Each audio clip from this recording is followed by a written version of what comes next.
എന്റെ അമ്മേ.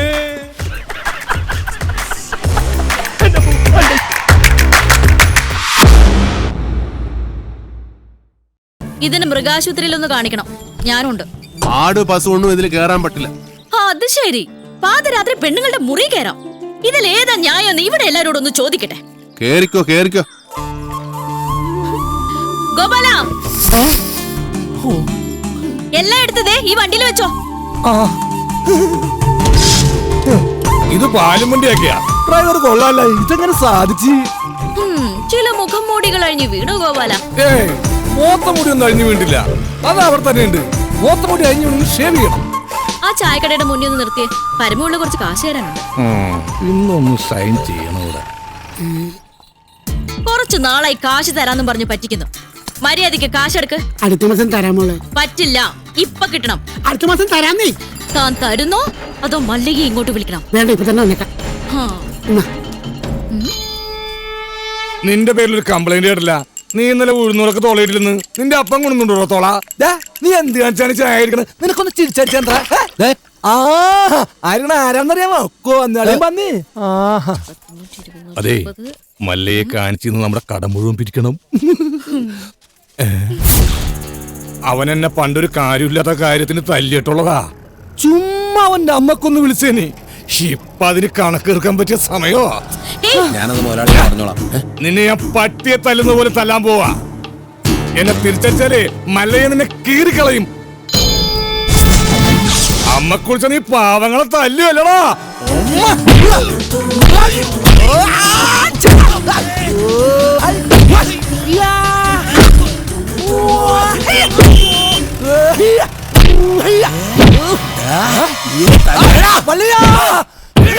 എന്നെ എത്ര പേര് അമ്മ കുറിച്ചോ? ഐശ്വര്യമായിട്ട് ഹോസ്പിറ്റലിൽ ജോയിൻ ചെയ്യാൻ ഇറങ്ങിയതാ. ഈ ബൈക്ക് ഇങ്ങനെ ചതിക്കുമെന്ന് ഞാൻ കരുതിയില്ല. നീ ടെൻഷൻ ആവണ്ട. കവലെ നീ ഓട്ടോ പിടിച്ചുതരാം. ഓ, എന്തോന്ന് ടെൻഷൻ? മെറിറ്റ് അടിസ്ഥാനത്തിലല്ലാതെ കാട്ടാപ്പള്ളിയുടെ റെക്കമെൻഡേഷനിലാണ് ജോലി കിട്ടിയതെങ്കിൽ അത് വേണ്ടെന്ന് വെച്ചിട്ട് പോരാനാണ് എന്റെ തീരുമാനം. ഏതായി ചപ്രത്തലേ? എന്നെ മനസ്സിലായെന്ന് തോന്നുന്നു. ഞാൻ മഹാചട്ടമ്പിയാണെങ്കിലും എന്നെ വിശ്വസിക്കാം. ഞാൻ ദശമൂലം വൈദ്യരാണോ? ശിവനാണല്ല. തല്ലിന് പോകുന്നതിന് മുമ്പ് ദശമൂലാരിഷ്ടം കഴിക്കുന്നത് കൊണ്ട് ചിലർ അങ്ങനെ വിളിക്കും. ഒരുത്തനെ വെട്ടി അരിഞ്ഞ് അവന്റെ ദശ മുഴുവൻ ഒരു മൂലക്കിട്ടത് കൊണ്ടാണ് അങ്ങനെ വിളിക്കുന്നതെന്ന് മറ്റു ചിലർ. നിങ്ങൾക്ക് ഇതിൽ ഇഷ്ടമുള്ളത് വിളിക്കാം, തള്ളക്ക് വിളി ഒഴിച്ച്. ദശമൂലത്തിന് ഇപ്പൊ എന്താ വേണ്ടേ? അതെ, കാട്ടാപ്പള്ളിക്ക് ഒരുപാട് ശത്രുക്കൾ ഉള്ളതാ. അതുകൊണ്ട് കാട്ടാപ്പള്ളി കെട്ടാൻ പോകുന്ന ഈ ഡോക്ടർ പെണ്ണിന് നേരെയും ചിലപ്പോൾ ആക്രമണം ഉണ്ടായേക്കാം. അതിനൊരു പ്രൊട്ടക്ഷൻ എന്ന നിലയിൽ ഒരു കാവൽപ്പട്ടിയെ പോലെ എന്ന് ഞാൻ ഉണ്ടാവും. എനിക്ക് ആരുടെയും പ്രൊട്ടക്ഷൻ ആവശ്യമില്ല. ദശമൂലം പോണം. അയ്യോ, അങ്ങനെ പറഞ്ഞൂടാ. പിന്നെ ഞാൻ എന്തിനു വന്ന? അതെ, എപ്പോഴും ഡോക്ടറുടെ നേരെ ഒരു കണ്ണ് വേണമെന്ന് മുതലാളി പ്രത്യേകം പറഞ്ഞതുകൊണ്ടാ. ധൈര്യമായിട്ട് നടന്നോളൂ. ചോര കണ്ട അറപ്പുമാറിയവനാ ഞാൻ. സെൻട്രൽ ജയില് എനിക്ക് ചിൽഡ്രൻസ് പാർക്ക് പോലെയാ. ഏത് കൊമ്പം വന്നാലും ആ കൊമ്പ് ഒടിച്ചു കളയും ഈ ദശമൂലൻ. മല്ലയ്യ വരുന്നുണ്ടല്ലോ. ആണോ? കണ്ടുപിടി. ഹലോ ഡോക്ടറെ, നിങ്ങളുടെ നാട്ടിൽ വന്നിട്ട് കാണില്ലല്ലോ. ഞാൻ കഴിഞ്ഞ ദിവസം ഇങ്ങോട്ട് വന്നതേ ഉള്ളൂ. നിങ്ങൾ തമ്മിൽ നേരത്തെ അറിയൂല്ലേ? പിന്നെ ലക്ഷ്മി പറഞ്ഞിട്ടല്ലേ ഞാൻ വീടും തോട്ടവും വാങ്ങിയത്. ഇവിടെ വന്നിട്ടുള്ള വീരകഥകളൊക്കെ ഞാൻ അറിഞ്ഞു. ആ കാട്ടാപ്പിള്ളി ഇപ്പോ എന്നെ കെട്ടണമെന്ന് സ്വയം തീരുമാനിച്ചങ്ങ് നടക്കുക. അവന്നെ ഹോക കേളു. ഇവിടെ ഇപ്പൊ ചോദിക്കാൻ ആനുണ്ടല്ലോ. ലക്ഷ്മി ധൈര്യമായിട്ടിരിക്കെ. മനസ്സിലെ ആഗ്രഹം പോലെ എല്ലാം നടക്കും. ഒരെണ്ണം ജീപ്പിനകത്തും ഒരെണ്ണം പുറത്തും. അഷ്ട സാക്കൽ വാ. നീ ഒരു കാതൽ മല്ലയ്യ തന്നടാ. അപ്പൊ പോട്ടെ. എങ്ങാനും വന്ന എന്റെ ശവം കാണേണ്ടി വരും. അതെ, ഒന്ന് നിന്നേ. അയാൾ എന്നെ കണ്ടായിരുന്നോ? പിന്നെ കണ്ടോന്നോ? കണ്ടല്ലേ? ഞങ്ങള് കാര്യവും പറഞ്ഞു. എന്തു പറഞ്ഞു? ഇനി മേലിൽ പ്രൊട്ടക്ഷൻ എന്നും പറഞ്ഞ് പുറകെ നടന്ന് തന്റെ മുട്ടുകാൽ തല്ലിയൊടിക്കുന്ന മല്ലയെ പറഞ്ഞിരിക്കുന്നു. ചുമ്മാ പറഞ്ഞായിരിക്കുമല്ലേ? ചുമ്മാ പറഞ്ഞതാ. അയാൾ ശരിക്കും പറഞ്ഞതായിരിക്കും. അയാൾ ചെയ്യുമെന്ന് പറഞ്ഞ ചെയ്തിരിക്കും. കുടുംബത്തെ കയറി വെട്ടിപ്പറിച്ചിട്ടിട്ട് പോകും. പിന്നെ നിങ്ങൾക്ക് താല്പര്യമില്ല, ഞാൻ ഇനി നടക്കുന്നില്ല. പോരാ. ഭയങ്കര ചിരിയങ്ങളെയൊക്കെ ആയിരുന്നല്ലോ. നിങ്ങൾ തമ്മിൽ അത്രയ്ക്ക് അടുപ്പാ? നല്ല അടുപ്പാ. ഇനി വല്ല പ്രേമവും മറ്റാണോ? ഹലോ, ഒരു മിനിറ്റ്. ഇതാ വരുന്നേ. പുറത്താരോടും പറയണ്ട. ഇല്ല, പുള്ളിക്കാരനോട് ഭയങ്കര പ്രേമോ. കാട്ടാപ്പള്ളി കല്യാണം ഒഴിവ് പറഞ്ഞില്ലെങ്കിൽ കാട്ടാപ്പള്ളിയെ തട്ടിക്കളയുന്ന മല്ലയെ പറഞ്ഞിരിക്കുന്നത്. നിങ്ങളുടെ മുതലാളിയോട് സ്നേഹമുണ്ടെങ്കിൽ നിങ്ങൾ ഈ കല്യാണത്തിൽ നിന്ന് മുതലാളി എങ്ങനെയൊന്ന് പിന്തിരിപ്പിക്കാൻ നോക്ക്. അല്ലാതെ മറ്റു കാര്യങ്ങളൊന്നും പോയി പറയണ്ട. ഇല്ല, ഞാൻ ഒരിക്കലും പറയില്ല. ശിവനാണ് സത്യം. ഈ രഹസ്യം ഞാൻ മുതലാളിയോട് പറയണമെന്ന് പലവട്ടം ആലോചിച്ചതാ. പറഞ്ഞാലും കുഴപ്പം, പറഞ്ഞില്ലേലും കുഴപ്പം. പറഞ്ഞാൽ മുതലാളി മല്ലയ്യോട് ചോദിക്കാൻ ചെല്ലും. മല്ലയ്യ മുതലാളിയെ തല്ലി കൊല്ലുകയും ചെയ്യും. പറഞ്ഞില്ലെങ്കിൽ മുതലാളി ആ ഡോക്ടറെ കെട്ടാൻ ചെല്ലും. അപ്പോഴും മല്ലയ്യ മുതലാളിയെ തല്ലി കൊല്ലും. എങ്ങനെ പോയാലും മുതലാളിക്ക് മരണം ഉറപ്പാണ്. നീ കണ്ടോടാ മരണം ആർക്കാണ്? തളർന്നു കിടന്ന് ഉണ്ണിത്താന്റെ മുന്നിൽ ചെന്നു. മല്ലയ്യ കർണാടകയിൽ എന്തോ മന്ത്രം ചൊല്ലിയതും ഉണ്ണിത്താൻ ചാടി എണീറ്റ് നിൽക്കുക കേട്ടെ. ചാടി എഴുന്നേറ്റ് പഞ്ചായത്ത് ഗ്രൗണ്ട് വഴി 2 റൗണ്ട് ഓടി. ഒന്ന് പോടോ. കൂടി വന്നാൽ മല്ലയ്യ ദശമൂലം ദാമൂന്ന് പറഞ്ഞു കാണും. ഉണ്ണിത്താൻ അത് കേട്ടൊന്ന് ഞെട്ടിയും കാണും. ഇപ്പൊ അതൊന്നുമല്ല പ്രശ്നം. ഡോക്ടർ ലക്ഷ്മിയെ കാട്ടാപ്പിള്ളി കെട്ടുവോ അവ മല്ലയ്യ കെട്ടുവോന്നാ. പെണ്ണിന് വേണ്ടിയുള്ള യുദ്ധം ചരിത്രാതീത കാലം മുതലേ തുടങ്ങിയതാ. പണ്ട് അമേരിക്കയിൽ എന്താണ് സംഭവിച്ചത്? ഈ നായിന്റെ മോനെ ഇനി ഞാൻ കൊന്നുകളയും. നീ എന്ത് പറഞ്ഞാലും എന്തിനാണ് അമേരിക്ക പോകുന്നത്? ഇവിടെ അത് പോട്ടടാ രാമു. അല്ല പിന്നെ ഇവനെന്താ സായിപ്പ് ഉണ്ടാക്കിയത്? മേലിൽ നീ വായനശാലയിൽ പുസ്തകം വായിച്ചോണ്ടിരുന്ന നിന്റെ കണ്ണി ഞാൻ കുത്തി പൊട്ടിക്കും. ഓ, എന്റെ കയ്യിൽ എസ് മോഡൽ കത്തിയില്ലാതായി പോയി.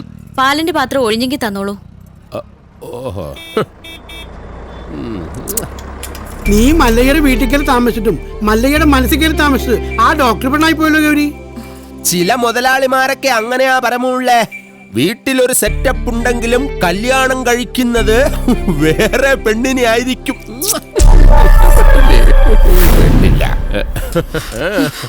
മാപ്പൊന്നും പറയണ്ട, പൊക്കോ. വൃത്തിയായിട്ടവൻ ഉമ്മ വെച്ച് നിൽക്കുന്ന ചെവിയും കേട്ടൂടാ കണ്ണും കണ്ടൂടാ. ശിവനെ, ഇത് ഏത് ജില്ല? നിക്കണേ അവിടെ.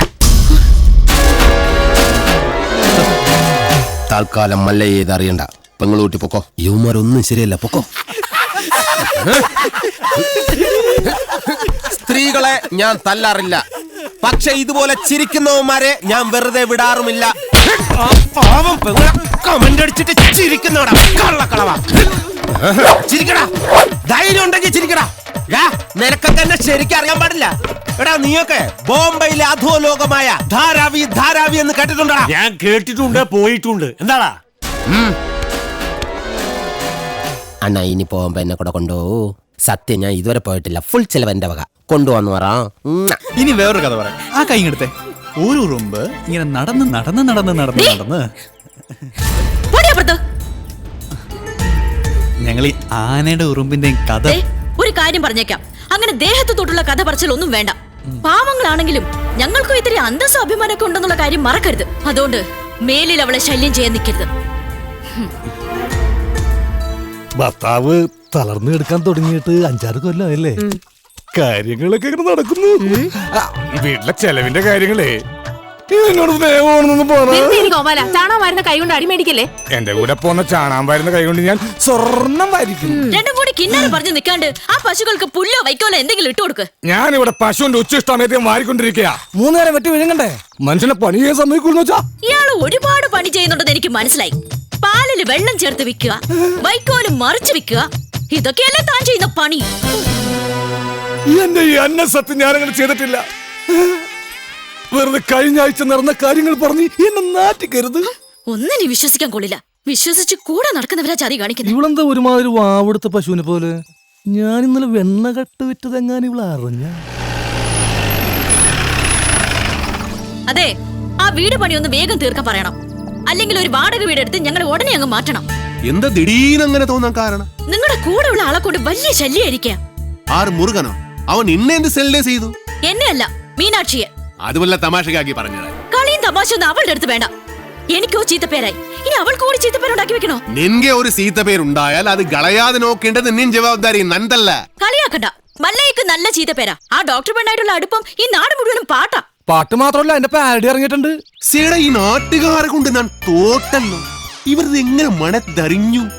ഞാനിത് രഹസ്യമായിട്ട് വെച്ചിരുന്നതാണല്ലോ. ഇയാളത്ര ശരിയല്ലെന്ന് എനിക്ക് പണ്ടേ അറിയായിരുന്നു. ഒരു പാതിരായ്ക്ക് എന്റെ മുറി കയറി വന്നതല്ലേ. ഓഹോ, അപ്പോൾ അങ്ങനെ ഒരു സംഭവം ഉണ്ടായിരുന്നല്ലേ? എന്താ മല്ലയ്യ, എന്താ ഞാൻ കേൾക്കുന്നത്? പാതിരാത്രി പെൺപിള്ളേരെ മുറി കയറി ചെല്ലുമ്പോ അവനറിയാതെ കയറി ചെല്ലണ്ടേ? അല്ലെങ്കിൽ നമുക്ക് ചീത്തപ്പേരാ. എളുപ്പിനൊരു 3 മണിക്ക് ചെന്നോളൂ, കുഴപ്പമുണ്ടാക്കൂല. എന്റെ അനുഭവത്തിൽ ഞാൻ പറയണത്.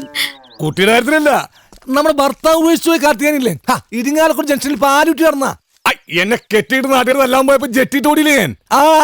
ഇത്രയും കാലം ഞാൻ ഇതെല്ലാം മറച്ചു വെച്ചു. ഇനി ഞാൻ ഇതെല്ലാവരോടും പറയാൻ തന്നെ പോവാ. നീ പോയി പറയടി. കുറെ നാളായാലോ നീ ഇത് പറഞ്ഞെന്നെ വേടിപ്പിക്കുന്നു. ഇനി ഞാനൊരു സത്യം പറയട്ടെ, അന്ന് ഞാൻ വന്നത് ശരിക്ക് നിന്നെ നശിപ്പിക്കാനാ. നീ പെട്ടെന്ന് എഴുന്നേറ്റത് കൊണ്ട് നീ രസപ്പെട്ടു. ഇനി നിന്നെ രസപ്പെടില്ലടി. ഇത് കണ്ടോ, ഇത് ബോധകെടുത്താനുള്ള സ്പ്രേയാണ്. ഇത് അടിച്ചിട്ട് നിന്നെ ഞാൻ നശിപ്പിക്കും. മുന്ത ഹിന്ദ എന്നോട് നശിപ്പിക്കും. അതെ, മല്ലയെ സൂക്ഷിക്കണം. പൂട്ടിയിട്ടതായണ പോലെ വെടിവെച്ച ആളാ. ഈ ഇരുമ്പിന്റെ ചുരിദാർ ഇറങ്ങിയിട്ടുണ്ടെങ്കിൽ ഒരെണ്ണം വാങ്ങിച്ചോളൂ. അല്ലെങ്കിൽ വേണ്ട, അയാൾ അങ്ങനെ വിട്ട ശരിയാവില്ലല്ലോ. ഞാൻ വന്ന് കുട്ടിക്ക് കൂട്ടുകെടുക്കാം. നീ എന്റെ കയ്യിൽ നിന്ന് മേടിക്കും. നിന്നോട് ഞാൻ പല പ്രാവശ്യം പറഞ്ഞിട്ടുണ്ട് ആ മീനാസി സെല്ല് ചെയ്യരുതെന്ന്. നിനക്ക് നാച്ചിക്കാകിൽവാ? ഓ, മല്ലയ്യ അത്ര നല്ല പിള്ളയൊന്നും ചമയണ്ട. പാതിരാത്രി മുറി കയറി ചെന്നിട്ട് ബോധം കെടുത്തിട്ടുള്ള പദ്ധതി പറയുന്നതൊക്കെ ഞാനും കേട്ടു. എടാ, അത് ഞാനവിടെ സുമ്നെ പട്ടിക്കാൻ പറഞ്ഞതല്ലേ. ഇത് നിജവാകിലോ ഷേവിംഗ് ക്രീമോ? അയ്യേ, എന്ത് പണി കാണിച്ചേ.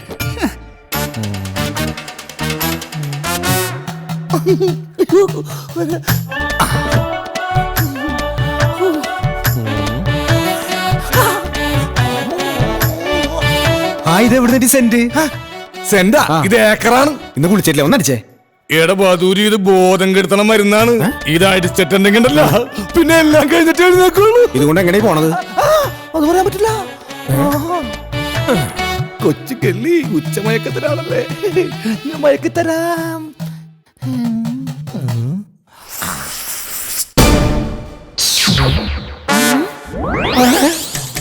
അയ്യോ, ബോധം കെട്. ഇതടിച്ച ബോധം കെടും.